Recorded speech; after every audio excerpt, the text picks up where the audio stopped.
Hola, bienvenidos a La Pluma del Chamán. Mi nombre es Aura Metzeri, como siempre súper contenta de recibirlos por acá. Bueno, como ya vieron en el título y como había anunciado el capítulo pasado, hoy vamos a meternos con una de las películas de Hayao Miyazaki. Y así es, vamos a hablar del increíble Castillo Vagabundo. Esta es una película que ha tenido muchísimo éxito. Yo creo que totalmente merecido, como todas las películas de Miyazaki y del estudio Ghibli. Y me quise enfocar en esta película porque tiene una cantidad de simbolismos impresionantes, tiene un mensaje súper bonito. Veremos a lo largo de la filmografía de Miyazaki que él siempre ha abogado por un pacifismo. Quiero empezar por ahí para darles un poquito de contexto sobre lo que vamos a hablar. A diferencia del libro, hay una guerra. Es a través de esta guerra que los personajes van a desarrollar sus mejores características. Y cuando nos encaminamos a hablar del camino del héroe, vamos a encontrarnos con algo llamado la boda alquímica. Como bien saben, los alquimistas hablaban muchísimo en clave.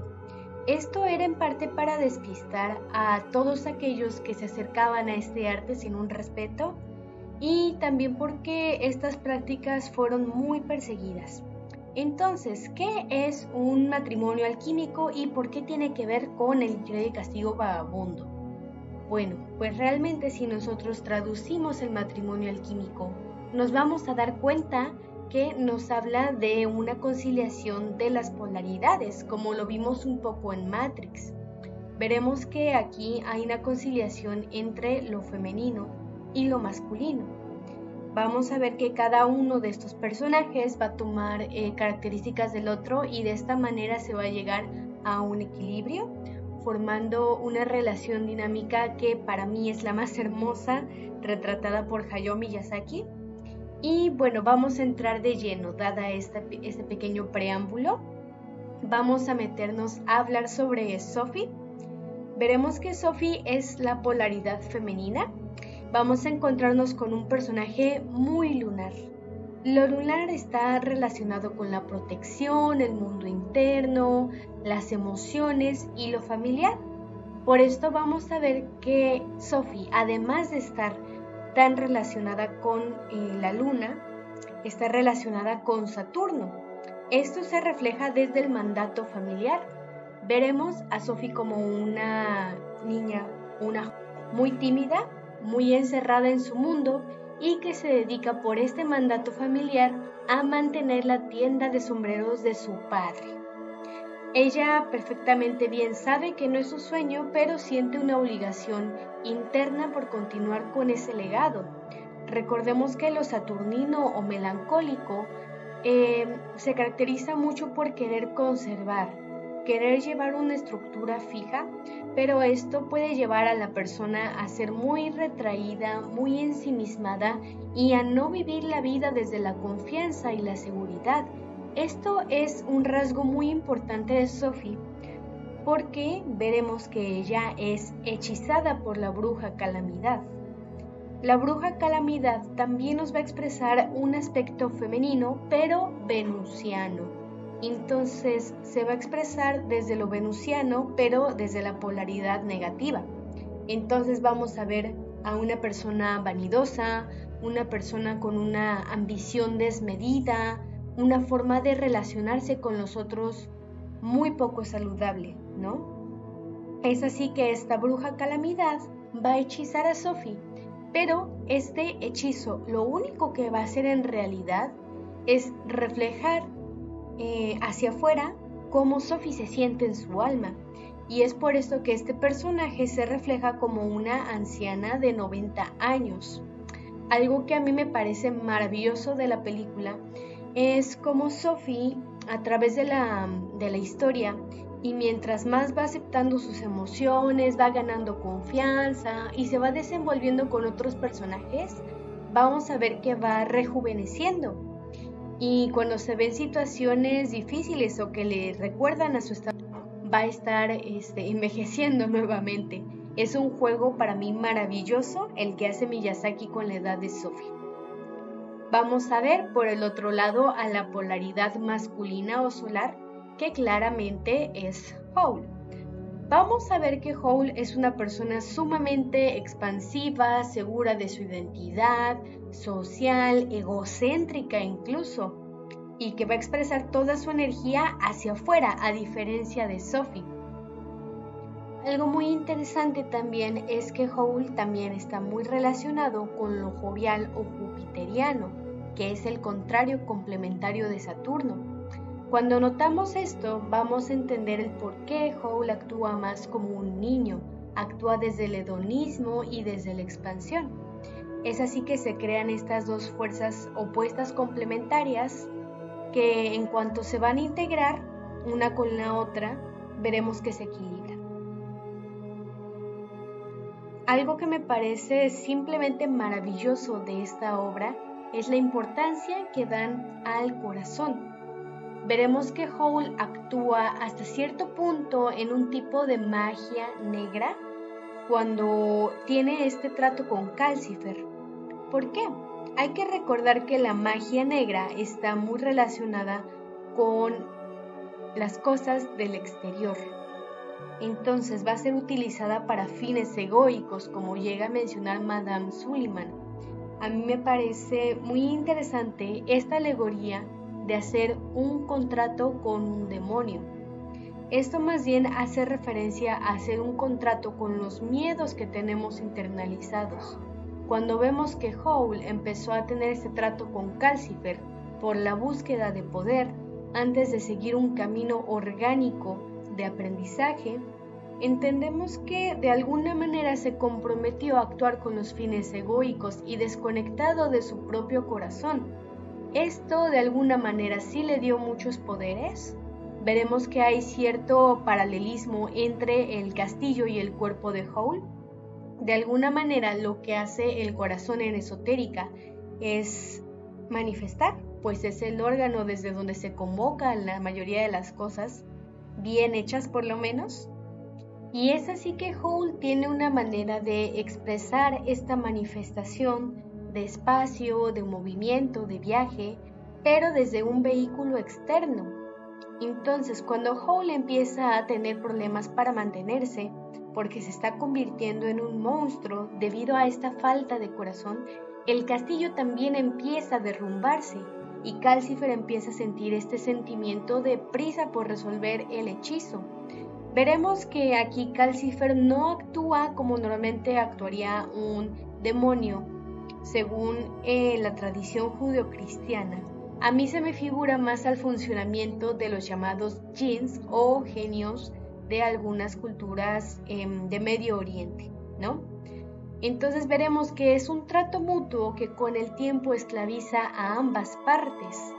Me parece maravilloso que Sophie sea la que tiene esta clave de encontrar. Claro, lo que sucede es que Howl está conectado con Calcifer al haberle dado su corazón o su mayor órgano manifestador. Recordemos el tema del chakra corazón, que es el órgano desde el cual nosotros conectamos con el ritmo. ¿Qué tiene que ver el ritmo con la manifestación? Nosotros podemos gestar una manifestación, digamos, desde el chakra sacro, pero de ahí a que realmente se manifieste, necesitamos encontrar un ritmo en esa manifestación. Cuando nosotros manifestamos teniendo el corazón abierto, eso se va a poder acelerar, ¿no? Y es por eso que este órgano, que es de vital importancia para el ser humano, fue la mejor ofrenda que Howl pudo haberle dado al demonio, ¿no? Sin embargo, crea un contrato donde, como ya dije, hay un esclavismo muy fuerte. Sophie incluso viaja en el tiempo para comprender desde qué punto Howl tuvo esa pérdida de su corazón, que podemos traducir más bien como un chakra corazón cerrado.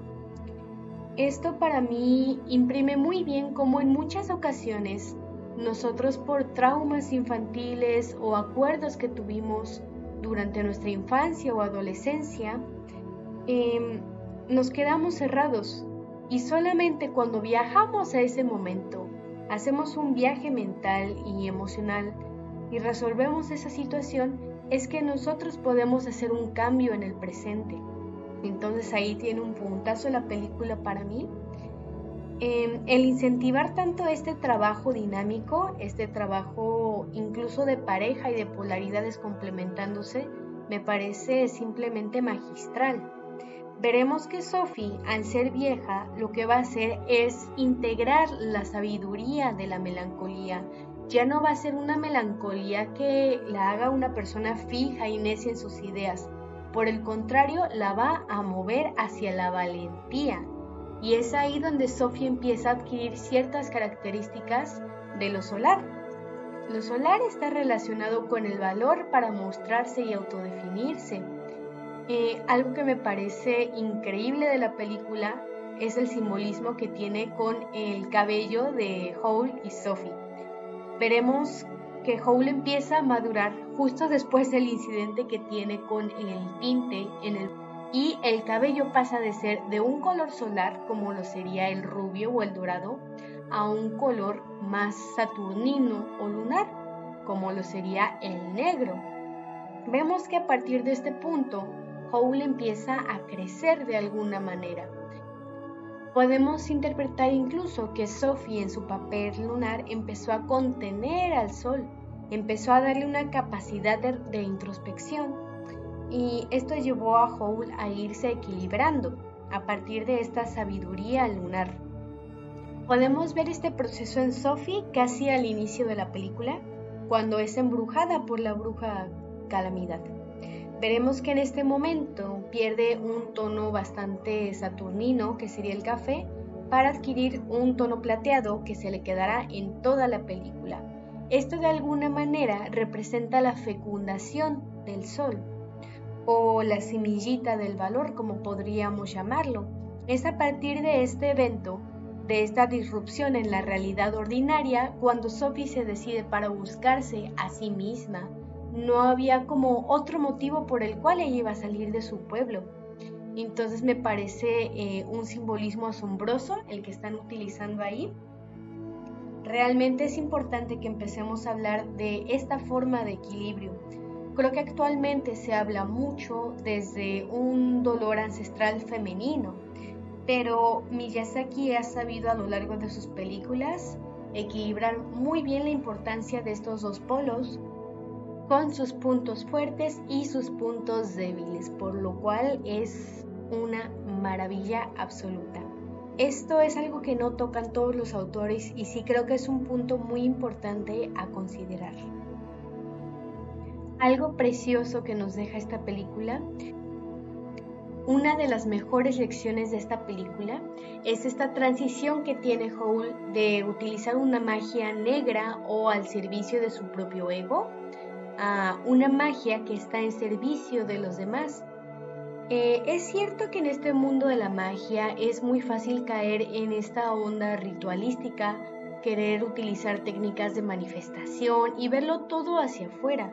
Sin embargo, todo lo que es lunar, las emociones de la tristeza, el miedo y la introspección, o esta sabiduría lunar asociada con el arquetipo de la bruja, nos van a llevar a un viaje interno. Entonces, a mí Howl me recuerda mucho esta figura del mago o de la persona moderna interesada en la magia que se empieza a impresionar por los resultados externos de estas prácticas y busca hacer algo estrafalario, grandes rituales. Pero realmente quienes se meten en este camino de conocimiento y se meten a fondo, se van dando cuenta de esta figura de la bruja, de Sophie. Esta persona que tiene una capacidad de introspección maravillosa para automejorarse y por lo tanto poner al servicio de los demás estos beneficios que se expresan en el exterior. Entonces, es así como Howl se va alimentando de la energía lunar y convierte su magia en algo para el servicio. Deja de tener un contrato con Calcifer o con su propio ego. Veremos que al final mantienen el castillo, pero ya desde la libertad de Calcifer. Si algo tiene esta película que me parece increíble, es este respeto por el libre albedrío. Esto también se va a reflejar en cómo Sophie realmente no estaba hechizada. El hechizo lo único que hizo fue reflejar su sentir. Y es a partir de esta transformación interna, con la ayuda de elementos externos como lo fue Howl, que Sophie recupera su jovialidad. Y también como Howl, con su propio trabajo interno, al buscar a Sophie en el futuro, pues recordemos que Sophie viajó al pasado y le dijo, búscame en el futuro, y Howl en su primera aparición le dice, me llevó mucho tiempo encontrarte. Esto se puede interpretar como la búsqueda por la Sofía o la sabiduría. Entonces el nombre está excelsamente bien escogido. Fue un acierto gigantesco que fuera así. No sé si fue algo pensado o algo casual, pero bueno, en fin. Es también a partir de esta búsqueda de Howl y de esta insistencia en estar cerca de Sophie que él también realiza un trabajo interno. Este es el mayor mensaje de la película: cómo transformar este servicio egoico en un servicio hacia los demás. Es una lección increíble la que tiene la película sobre la compasión, sobre el ver a los otros con amor. Y es por eso que Sophie me parece un personaje impresionante, pues es una mujer muy fuerte, muy decidida y valiente, y aún así tiene esta capacidad de ser vulnerable, de llorar, de perdonar a la bruja Calamidad, incluso saltar en su favor cuando Madame Suliman le quita sus poderes. Bueno, creo que estos son los puntos principales que quería tratar en este episodio. Quiero agradecerles mucho el recibimiento que esté teniendo el podcast, porque realmente yo no tenía idea de cómo iba a salir esto. Para mí ha sido de las cosas más divertidas que he hecho en mi vida. Vamos a seguir y les quiero contar que a partir de una petición vamos a hablar el siguiente episodio sobre un álbum maravilloso de Pink Floyd. Así es, vamos a hablar de The Dark Side of the Moon a partir de este tipo de análisis. Como bien saben, voy a dejar mis redes sociales, mi mail aquí abajo para que puedan escribirme sugerencias. Realmente yo estaré encantada de leerlos. Si tienen alguna duda, alguna opinión sobre este episodio u otros, no duden también en mandarlo. A mí me encanta generar este diálogo a través de estas temáticas que creo yo es indispensable ir retomando. Y bueno, como pequeño anuncio, quiero decirles que vamos a iniciar a la par otra serie de este programa al que le tengo ya tanto cariño. Vamos a hablar de algunas anécdotas, algunos sentimientos y experiencias que he tenido a lo largo de mi camino hacia el autodescubrimiento. Y pues eso sería todo. Agradeciéndoles mucho como siempre que estén aquí. Nos vemos en los siguientes episodios de La Pluma del Chamán.